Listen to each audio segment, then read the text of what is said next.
Hi, I just wanted to say a big thank you to everyone who was supporting me on my last one. Y'all really seem to like Demon Slayer, so I'm gonna do a Rengoku one. I just can't comprehend the amount of love I've gotten, and I'm sorry I haven't filmed a video in a while. I've had so much school to do because it's my last semester or term. I don't know what you guys call it, but for me it's a term. But anyway, I hope you guys enjoyed this one. The warning is of fear and blood, and this is a Rengoku ex female listener called It's You Again. Here we go. A young girl placed another book onto the shelf. She was doing her daily tasks as a librarian. Every day she did the same things. Open the shop, check the new book orders in the mail, and organize the books. She glanced at the clock. 11:30. I should get home, she said out loud to nobody in particular. The girl then grabbed her belongings and walked out the store. Locking the door behind her, she calmly walked down the dead silent road. There was nobody there, and it was pitch dark. If it weren't for the few street lamps, she would have had no idea where she was. She kept walking until she reached her street, but as she was going to reach her house, something tackled her onto the ground and pinned her down. She looked up at her attacker in fear and made a horrifying realization. Her attacker had gray skin, horns, and fangs. A demon, she said out loud.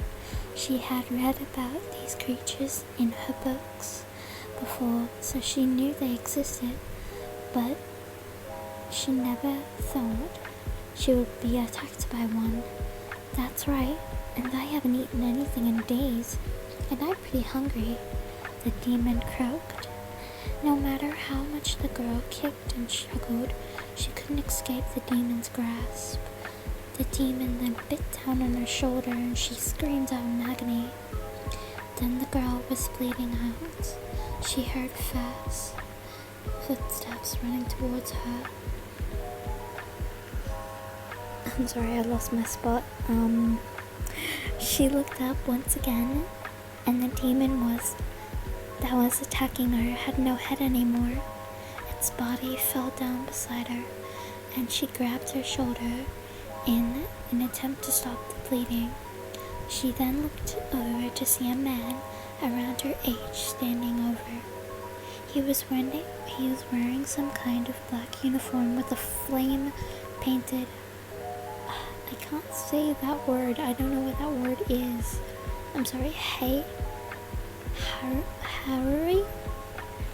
I don't know. I think it's like some kind of kimono thing. Anyway, I'm sorry. I'm really, really sorry if I offended anyone there. Are you alright? She asked. He asked, very concerned as he knelt down in front of the girl. I'm okay. Thank you for saving me, she said weakly. He then noticed her bleeding shoulder. It's no problem at all, but we do need to do something. I keep changing words.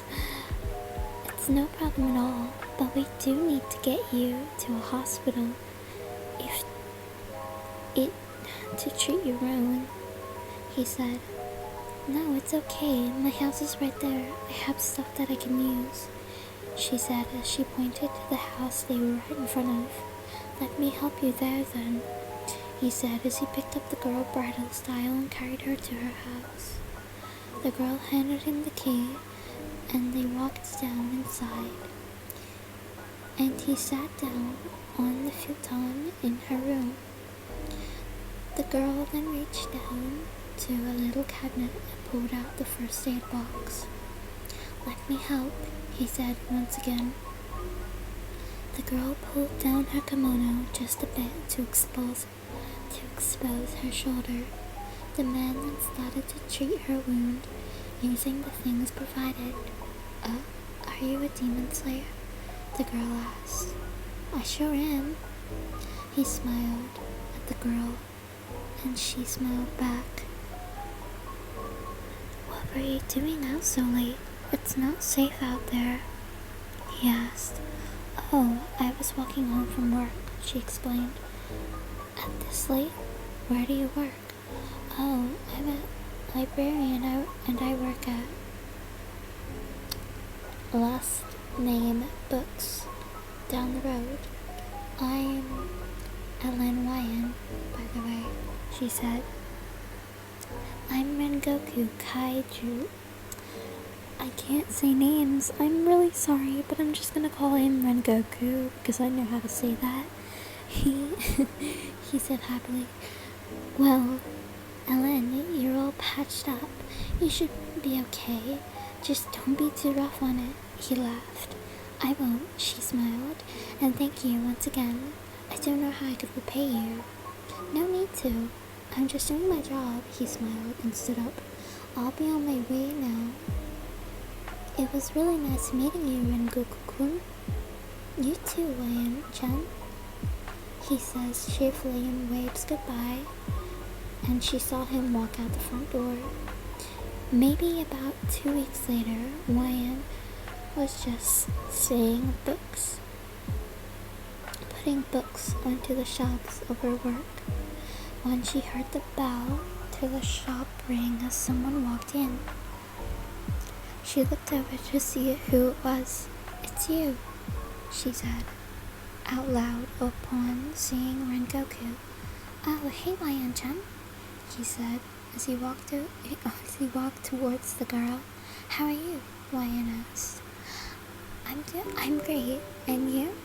How's your arm going?" Rengoku responded. "I'm good. And my arm is doing fine. It doesn't hurt as much as it did before," Ryan said while gently patting her shoulder. "That's good to hear," Rengoku said. "So, why'd you come here?" Ryan asked. "Oh, I'm just picking up some books for my younger brother. It's his birthday soon. I'll help you find them," Ryan said happily. Ryan helped Rengoku find what he was looking for, and they chatted for a little bit before he had to leave. Surprisingly, the two actually had a lot in common and got along very well. Right before Rengoku had to leave, he said one last thing to Ryan. "Hey, would you like to get dinner with me sometime?" he asked nervously and looked down at the girl. She was very short. I'm sorry if you're not short, by the way. That would be great." "I'd love that," she smiled. "Great. When are you free next?" he asked.